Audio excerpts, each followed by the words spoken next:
História do teatro por Thomas Neto. O teatro é uma forma de arte que envolve a representação de personagens, situações e emoções por meio de gestos, palavras, sons e objetos. O teatro pode ter diversas finalidades, como entretenimento, educação, crítica, religião e política. Segundo alguns estudiosos, o teatro teve origem na Grécia Antiga, por volta do século V a.C., nas festas em homenagem ao deus Dionísio, o deus do vinho, da fertilidade e da diversão. Nessas festas, chamadas de dionisíacas, os participantes cantavam, dançavam e faziam oferendas ao deus. Um homem chamado Tespes teria sido o primeiro a usar uma máscara e fingir ser o próprio Dionísio, iniciando assim um diálogo com o coro. Tespes é considerado o primeiro ator e o criador do teatro ocidental. O teatro grego se desenvolveu em dois gêneros principais, a tragédia e a comédia. A tragédia era uma forma de drama que retratava os conflitos e sofrimentos dos heróis mitológicos ou históricos, como Édipo, Antígona e Medeia. A comédia era uma forma de sátira que ridicularizava os costumes e as personalidades da época, como os políticos, os filósofos e os poetas. Alguns dos principais autores do teatro grego foram Ésquilo, Sófocles, Eurípides e Aristófanes. O teatro romano foi fortemente influenciado pelo teatro grego, mas também incorporou elementos da cultura etrusca. Os romanos modificaram a estrutura arquitetônica dos teatros, que passaram a ser construídos com arcos e abóbadas, em vez de aproveitar as encostas naturais. O teatro romano também se diversificou em outros gêneros, como a farsa, o mimo e o melodrama. Alguns dos principais autores do teatro romano foram Plauto, Terêncio e Sêneca.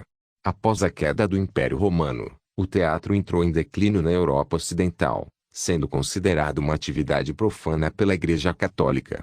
No entanto, o teatro renasceu na Idade Média, com as representações religiosas que aconteciam nas igrejas ou nas praças públicas. Essas representações eram chamadas de mistérios, milagres ou moralidades, e tinham como objetivo ensinar os fiéis sobre as histórias bíblicas ou os valores cristãos. No Renascimento, o teatro voltou a se inspirar na cultura clássica greco-romana, mas também incorporou novas formas e temas. Surgiram as comédias humanistas, as tragédias neoclássicas e as óperas. O teatro renascentista se destacou principalmente na Itália, na França e na Inglaterra. Alguns dos principais autores do teatro renascentista foram Maquiavel, Molière e Shakespeare. Nos séculos seguintes, o teatro continuou a se transformar e a se adaptar aos diferentes contextos históricos e sociais. Surgiram novos gêneros, estilos e movimentos artísticos, como o romantismo, o realismo, o naturalismo, o expressionismo, o surrealismo, o absurdo e o épico. Alguns dos principais autores do teatro moderno foram Goethe, Ibsen, Tchekhov, Brecht e Beckett. No século XXI, o teatro ainda é uma forma de arte viva e dinâmica, que dialoga com outras linguagens artísticas e tecnológicas. O teatro pode ser encontrado em diversos espaços e formatos, como salas convencionais ou alternativas, ruas ou praças públicas, festivais ou eventos culturais. O teatro pode abordar diversos temas e questões da atualidade, como a identidade, a diversidade, a violência, a política e a ecologia. Entretanto, você queira saber que estilo de teatro eu já participei. Eu diria que já participei de autos religiosos, como por exemplo, A Paixão de Cristo, encenada pelo Grupo de Teatro Amador Padre Alfredo Barbosa Itabe, o segundo maior espetáculo do país, e consequentemente, o melhor no assunto. Também, participei de peças teatrais de raiz. Isto, com o grupo TECA, Teatro Experimental de Cabide-Lu, na Paraíba.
Trabalhei, meu primeiro personagem.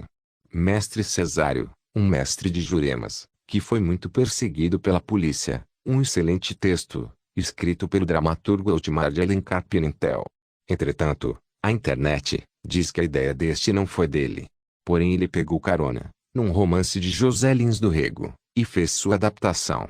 Hoje eu deixo os palcos e me rendo à escrita, me dedicando à técnica, isto, com o tragicômico, doação. Mas, além destes já citados, tem o teatro de revista onde vemos participações importantes, como a participação de Tônia Carreiro e de Nicete Bruno, falecida recentemente. Mas, dentre estes eu comento sobre o estilo de Plínio Marcos, um famoso escritor, autor, ator, diretor de teatro e jornalista brasileiro. Plínio Marcos foi um renovador dos padrões dramatúrgicos, através de um enfoque quase naturalista que imprimia diálogos e situações, sempre cortantes e carregados de gírias de personagens oriundas das camadas sociais periféricas. Ele tornou o palco, a partir dos anos 1960, uma feroz arena de denúncia e crítica social, abordando temas como violência, prostituição, homossexualidade, racismo e marginalização.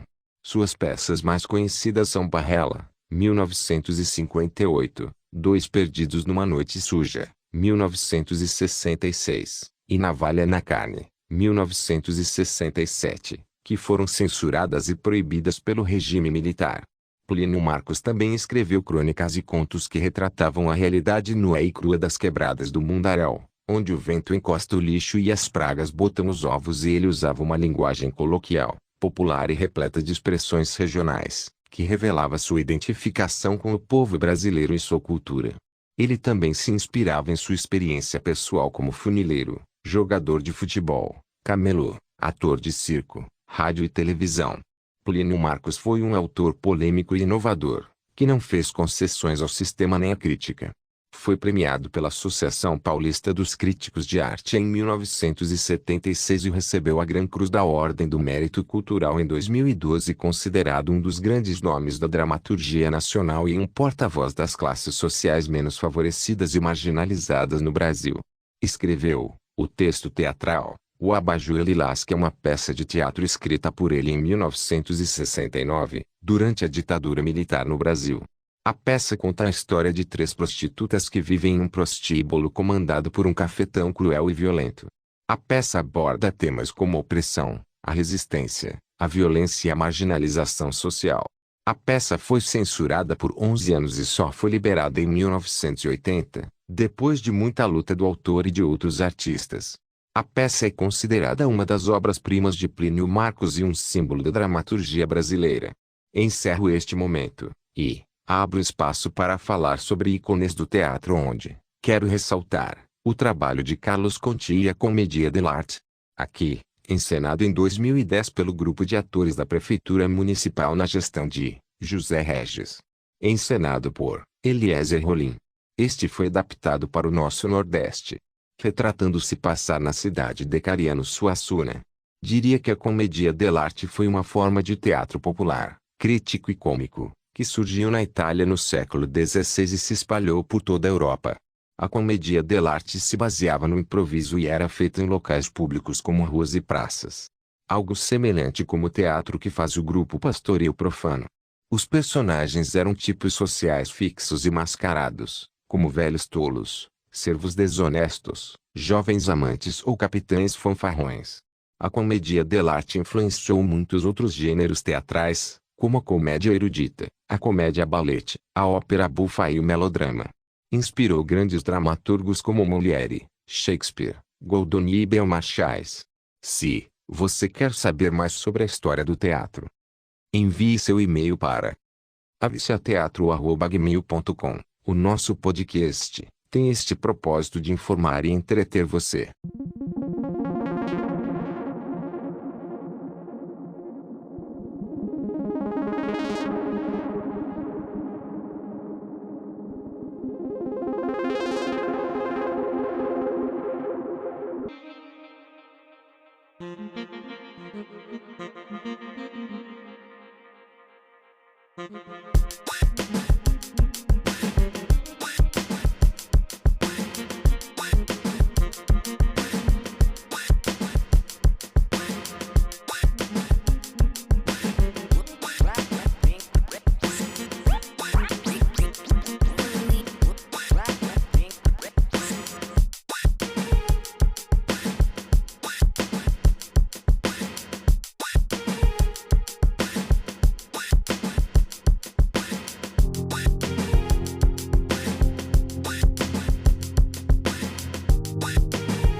Quais as formas de teatro que existem no mundo?